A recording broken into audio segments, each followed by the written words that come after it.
আল্লাহ তাবারাক ওয়া তাআলা মেনে নিতে পারবো না। অতএব আমার হাবিব, তুমি কেন কান্না করছো বলো? তোমার কারণটা কেন?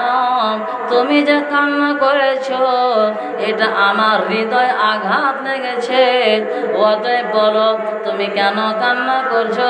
আল্লাহ নবী বলবেন, ও আমার আল্লাহ, ইয়া রাব্বাল আলামিন, আমি দেখতে পাচ্ছি আমার উম্মতগুলো জাহান্নামে জ্বলবে, এটা আমি নবী মেনে নিতে পারবো না। আল্লাহ বলবেন, নবী গো, ও আমার বন্ধু, তুমি কি এতে খুশি হবে না? আমি যতগুলো নবী এসেছে, যতগুলো নবী পাঠিয়েছিলাম, ওদেরকে হাউজ কাউসারের দায়িত্ব দিনে এবং নবীরা সবাই নাফসি নাফসি করবে, কোন নবী তার হুকুমদেরকে বাঁচাতে পারবে না। কিন্তু আমার প্রিয় বন্ধু, আমি তোমার জন্য একটা অফার রেখেছি। অফারটাকে তুমি তোমার উম্মতকে জন্য তুমি সুপারিশ করতে পারবে। তুমি সর্বপ্রথম কিয়ামতের মাঠে তোমার উম্মতদেরকে হাউজ কাউসারে পানি পান করাবে, তোমার উম্মতদেরকে তুমি জাহান্নাম থেকে বাঁচাতে পারবে। অতএব এটা তোমাকে যতটা মর্যাদা দেওয়া হয়েছে, অন্য কোনো নবীকে এতটা মর্যাদা দেওয়া হয় না। এতটা ভালোবাসি তোমাকে, তুমি কেন কান্না করছো বলো? হাউজ কাউসারের পানির দায়িত্ব দিয়েছে, এ থেকে তুমি খুশি নও? তোমাকে জান্নাতটা দিয়ে দিয়েছি, এত বড় জান্নাত, এ থেকে তুমি খুশি হও না বলো?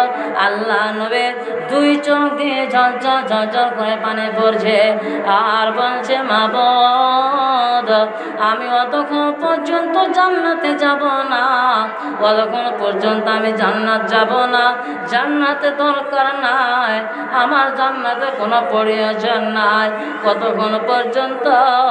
যতক্ষণ পর্যন্ত আমার উম্মতগুলো জাহান্নামে জ্বলছে, আর উম্মতগুলো জাহান আগুনে নাফসি নাফসি করছে, দাও দাও করে চলছে, এটা আমি দেখতে পাচ্ছি। অতএব যতক্ষণ পর্যন্ত তুমি আমার উম্মতদেরকে জাহান্নাম থেকে না বাঁচাবে, আগুন থেকে না তুলে জান্নাতে দিবে, অতক্ষণ পর্যন্ত আমি নবী কান্না বন্ধ করব না, ততক্ষণ পর্যন্ত আমি জান্নাতে যাব না। অতএব ইয়া রাব্বাল আলামিন, তুমি জানো এই আমার উম্মতগুলো কঠোর ঠান্ডাতে এতটা কষ্ট করে উজু করে নামাজে পড়েছিল, এতটা আমাকে ভালোবেসেছিল, এত মহব্বত করেছিল, আমার জন্য ইসলামের জন্য জান দিয়েছে, রক্ত দিয়েছে। এরা এতটা কষ্ট যন্ত্র সহ্য করেছে, এত আমার হুকুম মেনে চলেছে। ওতে এই উম্মতে ছাড়া আমি জান্নাতে যেতে পারবো না। আল্লাহ কথা শোনার পর বলবেন, ও আমার হাবিব, মাথা তুলো, মাথা তুলো, মাথা তুলে নাও, চোখের পানিটা একবার মুছে না, বুকের ভিতরে ব্যথা রাখিও না। আজকে মন থেকে আমি আল্লাহ বলে দিলাম, এ আমার হাবিব, ও আমার বন্ধু, তোমার যতগুলো উম্মতানি আছে, তুমি জাহান্নাম থেকে বেঁচে জান্নাত খানাতে তুমি দিয়ে দাও। এই কথা যখন বলা হলো, আল্লাহ নবী দুই চোখ দিয়ে ঝরঝর ঝরঝর করে পানি প্রবাহিত হচ্ছে। আয়েশা বলছেন, দয়ার নবী, এটা কি করে সম্ভব হবে যে আপনি আপনার উম্মতদেরকে বাছাই করবেন? ওখানে কোটি কোটি কোটি মিলিয়ন মিলিয়ন মানুষ থাকবে, মোসানে কম থাকবে, দাউদে কম থাকবে, সুলেমানের কম থাকবে, হুদে কম থাকবে, এত নবী থাকবে, এতগুলো উম্মত মানুষ থাকবে, আপনি কি করে বাছাই করবেন? নবীজি বললেন যে যা আমার উম্মত হবে, ওদের একটা ইমানে নূর চমকাবে, হাত ধোবে, হাত ধোয়ার কারণে পা ধোবে, চোখ ধোবে, চেহারা ধোবে, কান ধোবে, মাথা ধোবে, ওদের জায়গাতে একটা ইমানি নূর চমকাবে। আর ইমানি নূর চমকা দেখে আমি উম্মতদেরকে বাঁচাও করে আমি নবীজি জান্নাতে তাদেরকে দিয়ে দেব। মা বোনেরা, ভাই বাবাজিরা,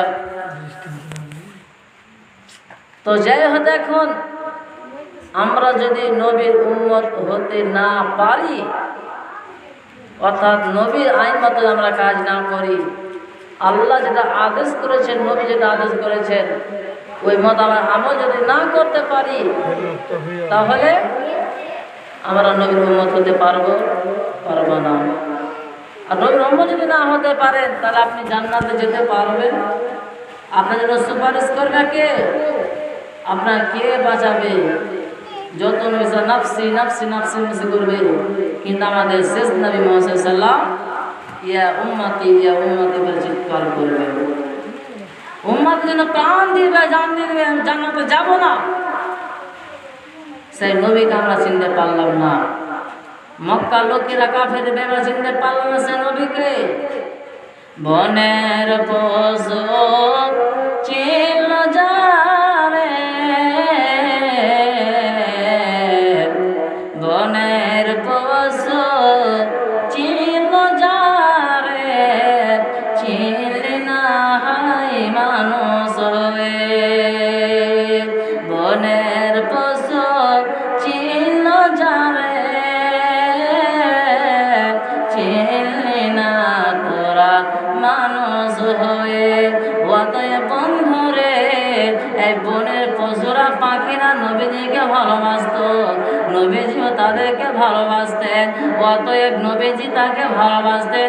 কিন্তু মুসলমান একদল যারা আছে, এরা নবীজি বিপক্ষে শুরু করে দিল, এরা নবীজি আইনটাকে অমান্য করে দিল, আল্লাহর হুকুমকে অমান্য করলো, রসুলের হুকুমটাকে অমান্য করে পৃথিবীতে যতদিন বাঁচল বেঈমান হারাতে বাঁচে থাকলো। আবার যেদিন থেকে দুনিয়া থেকে বিদায় হবে, সেদিনও বেঈমান হারাতে পৃথিবী থেকে বিদায় হলো। আমি হাদিস পরিবেশন করেছি কি, যে কুল্লু উম্মাতিন ইয়াদখুলুনাল জান্নাতা ইল্লা মান আবা। আল্লাহ নবী বললেন, আমার যতগুলো উম্মত আছে, আমার যতগুলো উম্মত আছে সবাই জান্নাতে যাবে, কিন্তু ইল্লা মান আবা, যারা আবা হবে ওরা কখনো জীবনে জান্নাতে যাবে না। সাহাবা প্রশ্ন করলেন, কি লামান আবা ইয়া রাসূলুল্লাহ, হে ওগো দয়ার নবী গো, এটা তো আমরা বুঝতে পারলাম না, আবা কাকে বলে? নবী বলেন, যে অস্বীকার করে, নাফরমানি করে, ইনকার করে দেয়, ওরা হচ্ছে আবা। এ আবারা কোনোদিন জান্নাতে যাবে না। কাজে মা বোন ভাই বাবা